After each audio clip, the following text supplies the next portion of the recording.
morning, all my sweet friends, pals, and confidants. I'm laughing because this is like the fifth time I've started this. Um, life.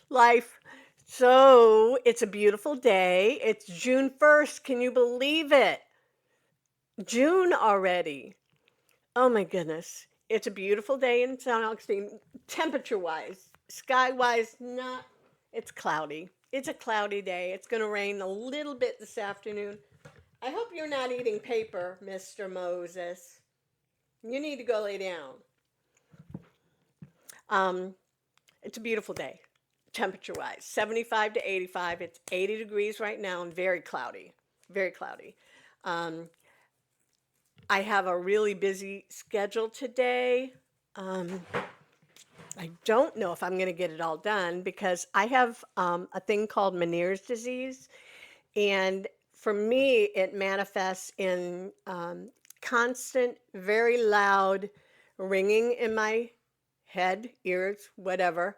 Um, and that's been going on. Started. I remember the morning I woke up with it. I was like, "What is this?" And it never stopped. It's been constant since.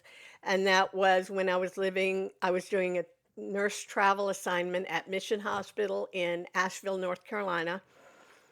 It started then, and it has never quit. And I'm not sure how long ago it was. Noah, when I was living up there, I had to drive all night. I'd worked 12-hour shift, and then I drove all night, and then stayed up all night. So I was up for like 48 hours. But it was when Noah had his ear surgery, and I'm not sure. He was a little guy, and he's like 20, 25, 26 now. So it might have been like 18, 19 years ago.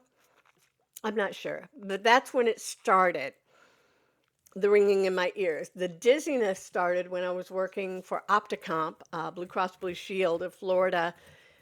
Was a manager with case managers for workers' comp. And at that time, I had a severe, my first bout was probably the worst I have ever had. It lasted for several days, maybe even a week. And I couldn't work because I couldn't even get up. I um, I had to order pizza to be delivered because I couldn't stand in the kitchen. I'd be wobbly all over.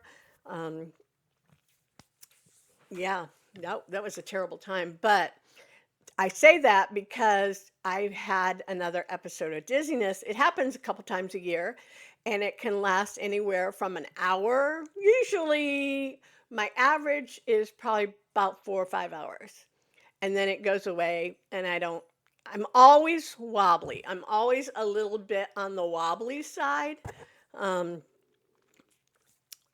because it's always there. But the flat out falling down, having to hold on to everything, dizziness, just happens a few times a year. And it happened yesterday. And about towards the end of the day, and I was still pretty dizzy, I knew this was going to be one of those spells that lasted a couple days. Today I'm still dizzy, but not as bad. It's just severe wobbliness, I call it. Um, I can walk, but I just kind of hang on to everything so I don't fall down. I was able to take Moses out this morning, and he didn't. I didn't have to, I didn't fall down. I didn't, have. I just held onto the wall when I went out. So that's my story, and I'm sticking to it.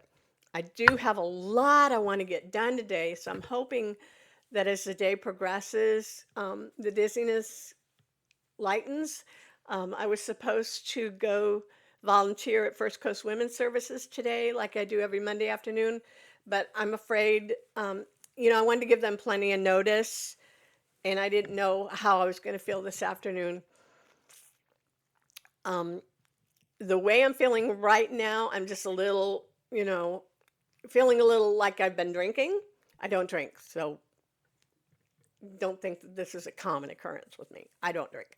But that's kind of how I feel, like I'm lightheaded. But I don't know how severe it's still going to be at 1 o'clock when I would have to go. It's 10 o'clock now. So yeah, it's just best that they make alternative plans for the girls that I talk to. I think I only had one coming in today that was mine, and Jennifer has met with her before, so she can do it. Drinking my coffee. What's in your cup? Y'all never tell me what's in your cup. I really want to know. Are y'all coffee drinkers? Getting cool sitting here. Still warm, but not hot. Are you coffee drinkers? Are you tea drinkers? Water, juice, milk? I don't drink milk. You know, humans are the only mammals that drink milk after they're weaned. Did you know that? Taught you something today. Um, Let me see. I'm doing, if I can handle being in the kitchen on my feet all day, I printed up 3 new recipes. Only one am I for sure doing today. This one I'm for sure doing tomorrow. And then this other one, I'm not sure. So in order, the one I'm definitely doing today, because my stepdaughter last week gave us 2 big gigantic zucchinis, and I was going to fry them up, but it was a lot. I mean, they're gigantic. They're huge. And I was like, what? I don't eat that many vegetables. I might eat 2 little slices of it. There's no way CO would, and it would just be a waste. And she was like, well, why don't you make zucchini bread? And I went, why don't I make zucchini bread? That sounds like a wonderful idea. So today, pulled this up off the internet. It looks like the zucchini bread I've made in the past. So I'm making zucchini bread. This is going to make, I think this is going to make 3.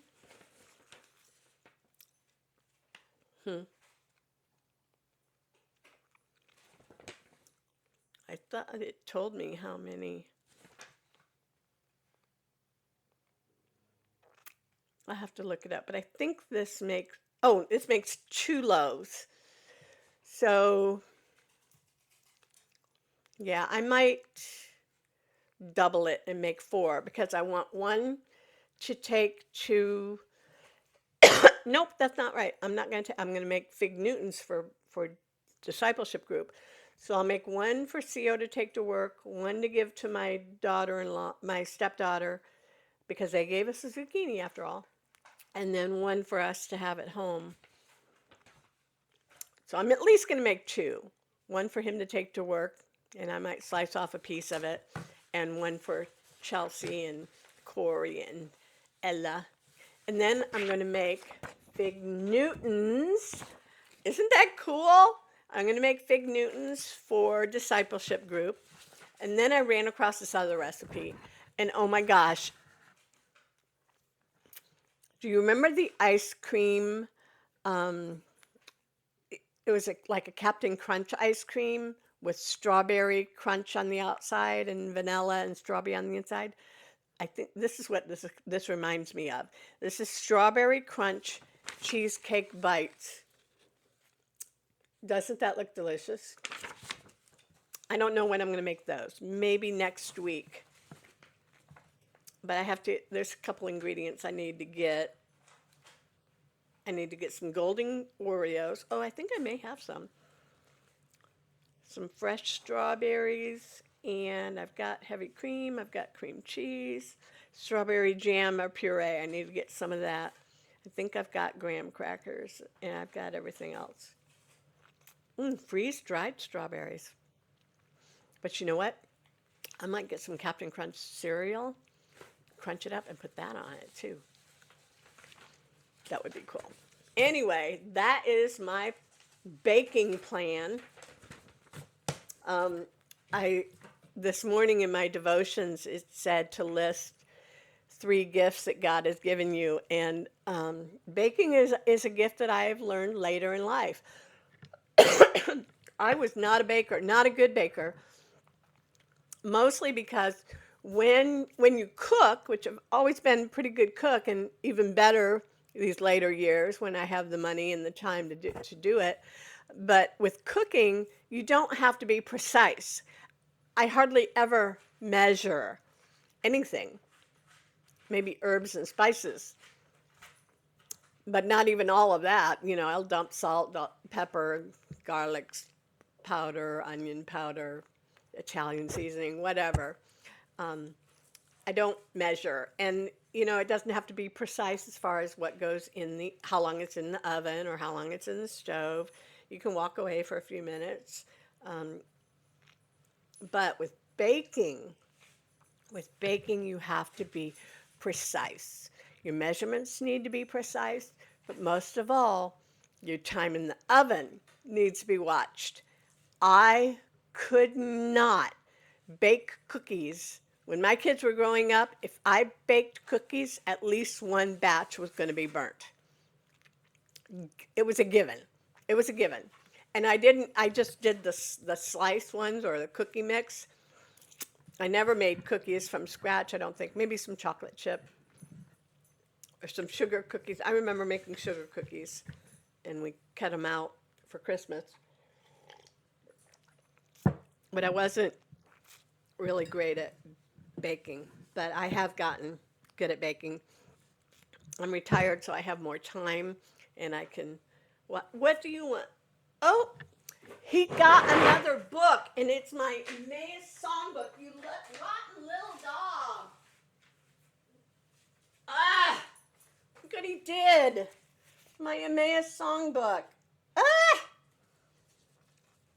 Moses.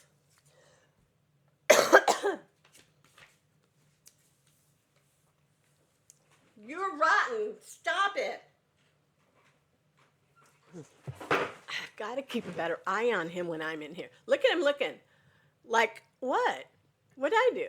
You tore out my songbook. This is from Florida Crown Walk to Emmaus, Women's Walk number 32. This is old. From the Agape from the Rubber Band Reunion Group, Cynthia, Gail, Marla, Alan, and Chuck. I don't know what year this was, but this was a long time ago. Oh, it makes me want to sing these songs again. De Caloris, a field love to dress in all during the springtime. I know I'm off key, sorry. It's because it's probably been 20 years since I've sang that. I should find out if there's any groups around here. Some glad morning when this life is o'er, I'll fly away to a home on God's celestial shore. I'll fly away. Moses, do you like me singing? So many songs I love. Maybe I'll do that this afternoon. Do some singing. I hate that this cover is all torn up, but it's a reminder to keep my stuff out of Moses' reach. It's really upsetting that he was able to get to that.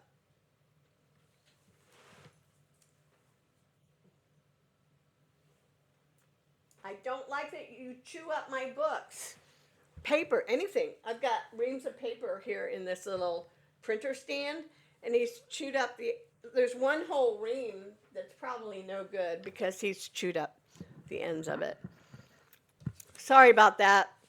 You saw me go on a tirade. Sorry you had to see that. Put this up here. Throw this away. Okay, I am back. You stop. How many other YouTubers or Facebook speakers do you see yelling at their dog while they're doing their podcast? It either means I'm a terrible person or I have a terrible dog, one or the other. Okay.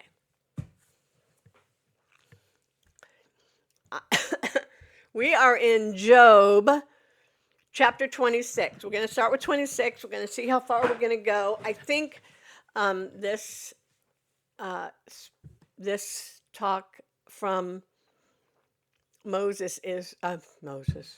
Job is 3 chapters long. So let's get started. Then Job spoke again. How have I helped the powerless? How you have saved the weak? How have you saved the weak? How you have enlightened my stupidity? What wise advice you offered. He's being sarcastic. Where have you gotten all these wise sayings, whose wise spirit speaks through you? The dead tremble, those who live beneath the waters. The underworld is naked in God's presence. The place of destruction is uncovered. God stretched, sorry,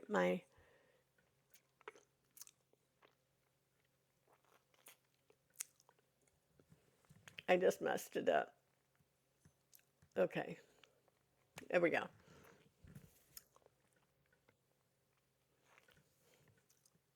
Where am I? The underworld is naked in God's presence. The place of destruction is uncovered. God stretches the northern sky over empty space and hangs the earth on nothing. He wraps the rain in his thick clouds, and the clouds don't burst with the weight. He covers the face of the moon and shrouded it with his clouds. He created the horizon when he separated the waters. He set the boundary between day and night.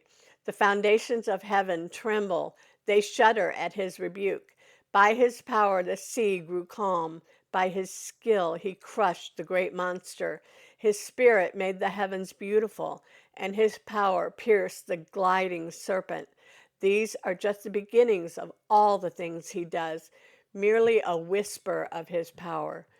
Who then can comprehend the thunder of his power? Chapter 27. Job continued speaking. I vow by the living God, who has taken away my rights, by Almighty, who has embittered my soul. As long as I live, while I have breath from God, my lips will speak no evil, my tongue will speak no lies. I will never concede that you are right. I will defend my integrity until I die. You go, Job. I will maintain my innocence without wavering. My conscience is clear for as long as I live. May my enemy be punished like the wicked, my adversary like those who do evil. For what hope do the godless have when God cuts them off and takes away their life? Will God listen to their cry when trouble comes upon them? Can they take delight in the Almighty? Can they call to God at any time? I will teach you about God's power. I will not conceal anything concerning the Almighty. But you have seen all this, yet you say all these useless things to me. This is what the wicked will receive from God. This is their inheritance from the Almighty. They may have many children, but the children will die in war or starve to death. Those who survive will die of a plague, and will not even their widows mourn them. Evil people will have piles of money and may store away mounds of clothing. But the righteous will wear that clothing, and the innocent will divide the money. The wicked build houses as fragile as a spider's web, as flimsy as a shelter made of branches. The wicked go to bed rich, but wake up to find that all their wealth is gone. Terror overwhelms them like a flood, and they are blown away in the storms of the night. The east wind carries them away, and they are gone. It sweeps them away. It whirls down on them without mercy. They struggle to flee from its power. But everyone who jeers at them and mocks them. Chapter 28. People know where to mine silver and how to refine gold. They know where to dig iron from the earth and how to smelt copper from rock. They know how to shine like light in the darkness and explore the furthest regions of the earth. As they search in the dark for ore, they sink a mine shaft into the earth far from where anyone lives. They descend on ropes, swinging back and forth. Food is grown on the earth above, but down below the earth is melted as by fire.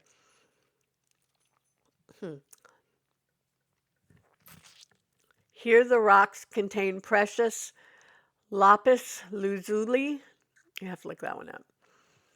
And the dust contains gold. I'm going to write that down because if I don't, I will forget to look it up. Lapis lazuli. I'll try to post a picture of lapis lazuli in the comments below. And the dust contains gold. These are treasures no bird of prey can see, no falcon's eye observe, no wild animal has walked upon these treasures, no lion has ever set his paw there. People know how to tear apart flinty rocks and overturn the roots of mountains. They cut tunnels in the rocks and uncover precious stones. They dam up trickling streams and bring to light the hidden treasures. But do people know where to find wisdom? Where can they find understanding? No one knows where to find it, for it is not found among the living.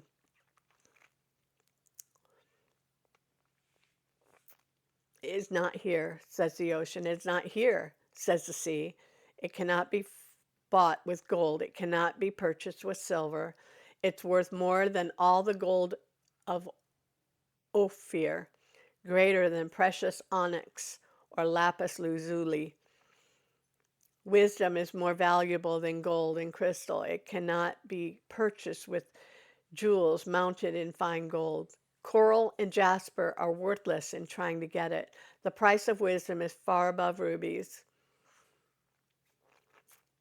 Precious peridot from Ethiopia cannot be exchanged for it. It's worth more than purest gold.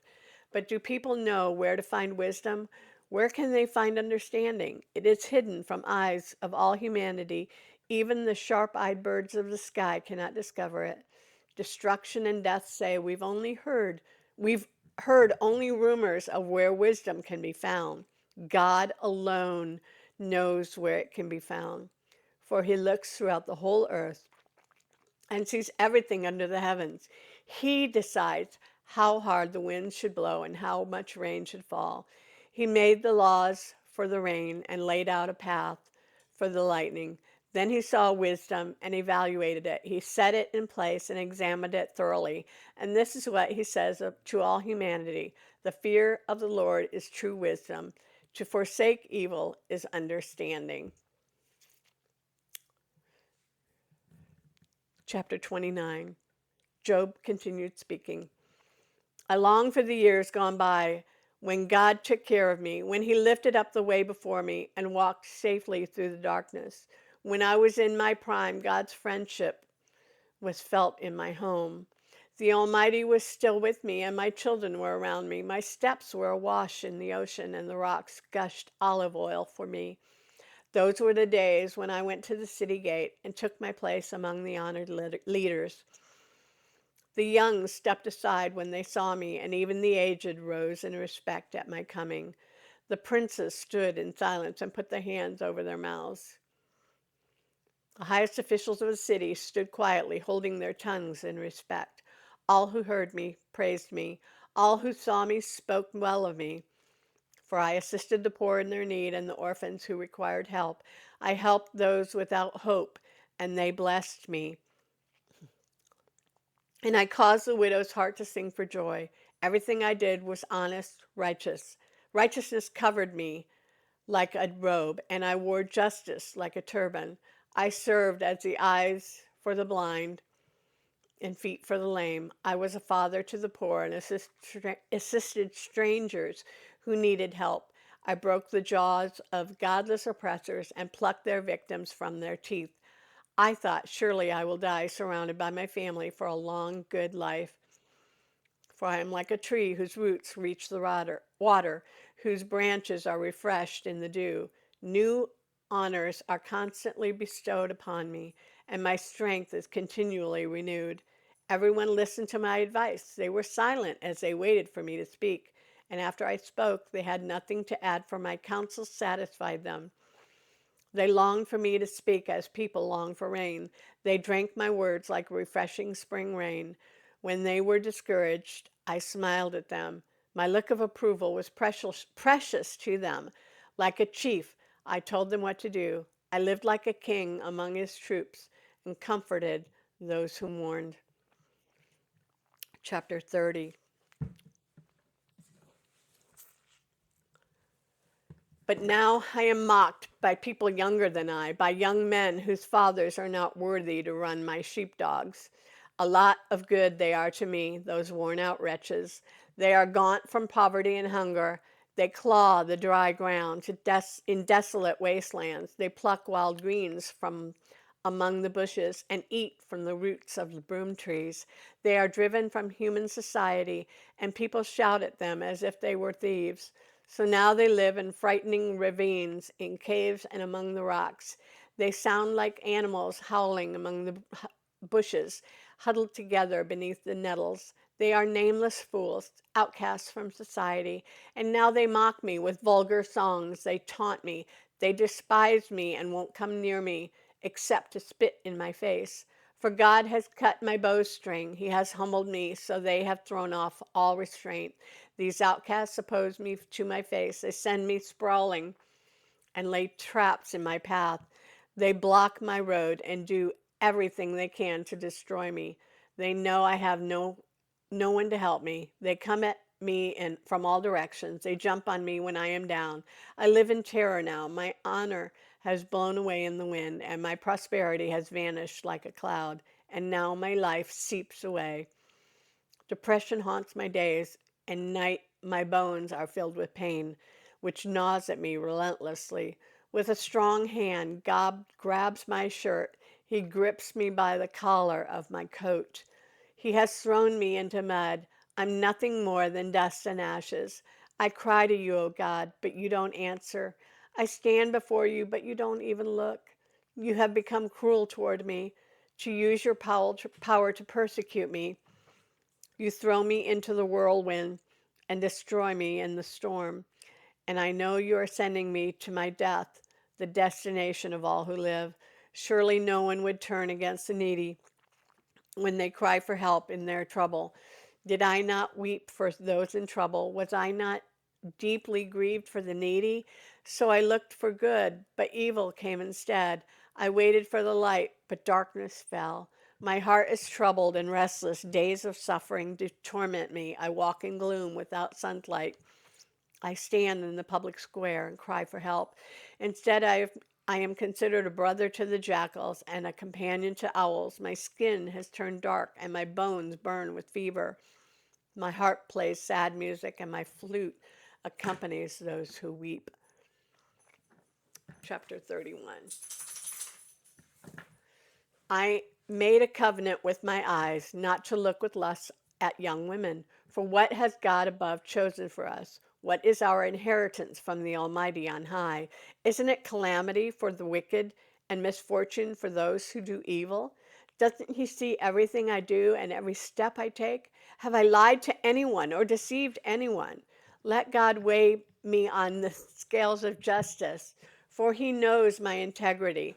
If he have if I have strayed from his pathway, or if my heart lusted for what my eyes have seen, or if I am guilty of any sin, then let someone else eat the crops I have planted.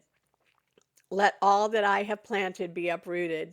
If my heart has been seduced by a woman, or if I have lusted for my neighbor's wife, then let my wife serve another man. Let other men sleep with her, for lust is a shameful sin, a crime that should be punished. It is a fire that burns all the way to hell. It would wipe out everything I own. If I have been unfair to my male or female servants when they brought their complaints to me, how could I face God? What could I say when he questioned me? For God created both me and my servants. He created us both in the womb. Have I refused to help the poor or crushed the hopes of widows? Have I been stingy with my food or refused to share it with orphans? No, from my childhood I have cared for orphans like a father. I and all my life I have cared for the widows. Whenever I saw the homeless without clothes and needy with nothing to wear, did they not praise me for providing wool clothing for them to keep them warm? If I raised my hand against an orphan, knowing the judges would take my side, then let my shoulder be wrenched out of place, let my arm be torn from its socket. That would be better than facing God's judgment. For if the majesty of God opposes me, what hope is there? Have I put my trust in money or felt secure because of my gold? Have I gloated about my wealth and all that I own? Have I looked at the sun shining in the skies or the moon walking down its silver pathway and been secretly enticed in my heart to throw kisses at them in worship? If so, I should be punished by the judges, for it would mean I had denied the God of heaven. Have I ever rejoiced when disaster struck my enemies or become excited when harm came their way? No. I have never sinned by cursing anyone or by asking for revenge. My servants have never said, He let others go hungry. I have never turned away a stranger, but have opened my doors to everyone. Have I tried to hide my sins like other people do, concealing my guilt in my heart? Have I feared the crowd or the contempt of the masses, so that I kept quiet and stayed indoors? If only someone would listen to me. Look, I will sign my name to my defense. Let the Almighty answer me. Let my accusers write out the charges against me. I would face the accusation proudly. I would wear it like a crown, for I would tell him exactly what I have done. I would come before him like a prince. If my land accuses me and all its furrows cry out together, or if I have stolen its crops or murdered its owners, then let the thistles grow on the land instead of wheat, and weeds instead of barley.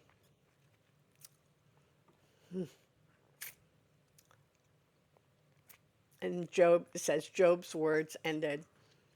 So tomorrow we will start with chapter 32, and this is Elihu responds to Job's friends. This is a new one. I think, I'm not sure. We'll talk about it tomorrow. I also, my husband has some really good commentary books, and I might look up, do some research on Job and maybe give us a little more insight into Job. I am going to look up this lapis lazuli. I've heard of it before.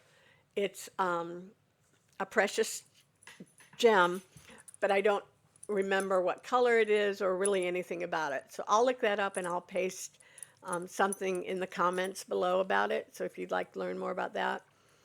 If you have any questions, I don't have all the answers, but I know where to get them and I know how to look things up. So if there's anything you need to know, I have friends that speak Hebrew. I have a friend that is a world-renowned expert on Paul. I have lots of people I can get answers for. So if you have questions, let me know. We're going to go for now. My husband called right before this. I started this, and he has given away our lawnmower. We don't need it anymore because we live in an HOA and they take care of that stuff. So we have a friend that needs a new lawnmower, and ours is a really good one. So I need to send him a text, let him know I finished my podcast, and he can come over and get that. And Moses will be glad to see somebody new. He gets tired of just me. Don't you think he would be so cute if I just cut that off? He's adorable, isn't he? Did I tell you how we came up with his name? His name was River. My friend that had him named him River. But my husband he still doesn't call him Moses. Very rarely he doesn't call him Moses. I forget what he calls him. Mordecai. He calls him Mordecai. But we chose Moses because at the time we got him, we were both studying Genesis. Yeah. Genesis and Exodus, and we're studying about Moses separately. We didn't even realize we were both, and we were trying to come up with a name for him because he said he didn't look like a river. I agree. But with the beard, he does look like Moses. And he looks like my husband. My husband has that same beard, don't he? Does your daddy have that beard? I gave him a haircut this week. Still need a little bit of trim. So that's how we get the name Moses. So his full name is Moses River Spurway. I kept River as his middle name. I love this little guy. Yes, I do. Even when he eats up my papers and my songbooks, what am I going to do with you? He's got all kinds of toys. It's not like he doesn't have toys to keep him busy. I don't know. When he's in here, I need to bring some toys in here, I guess, maybe. And maybe then he'll leave my papers alone. I don't know. Last night, his bone was laying right next to the bed, and he got a piece of paper and tore it up right next to the bone. Don't know what I'm going to do with him. Anyway, I'm going to let y'all go. Moses says, hey, it's Monday, June 1st. And we'll see you tomorrow. Love y'all. Bye.